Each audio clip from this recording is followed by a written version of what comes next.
When I was being educated, psychologists talked a lot about sort of a negative personality versus a positive personality. Are you an extrovert or an introvert? Are you pessimistic or optimistic? Do you have learned helplessness or a sense of efficacy?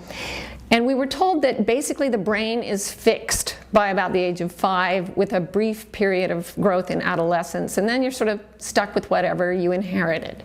Well, in the last 10-15 years, psychological research has just blown the lid off all those theories.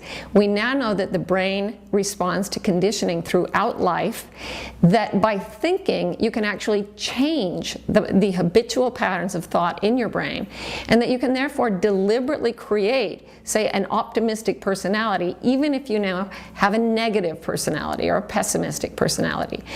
The problem is that the brain sort of has ruts in it, these strong neural paths that are created by thinking similar thoughts over and over and over again. And when you try to change those patterns of thought, it's a little like driving a truck along a rutted road and trying to steer it out of those ruts and create new ruts. So at first, different ways of thinking feel very alien, and they're actually difficult. It's a struggle. It's like learning algebra or French the first time. So what you have to do is be willing to go through that period of thinking unfamiliar and awkward feeling thoughts.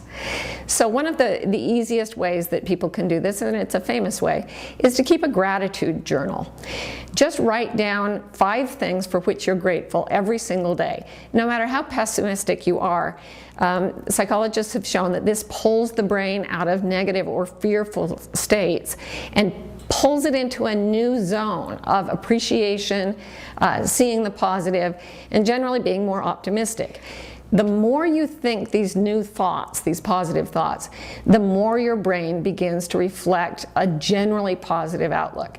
So for example, in 2005, the Dalai Lama and some of his associates had their brains mapped, and it was found that those who had participated in what is called loving kindness meditation for the longest periods had the thickest, most dense neural activity in an area of the brain associated with happiness.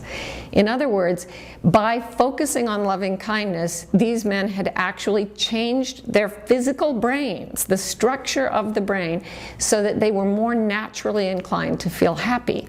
That is wonderful news for you and me. It means that with a little practice, we can start to make serious changes in our brains, and with a lot of practice, we can pretty much create a whole new personality if that's what we want.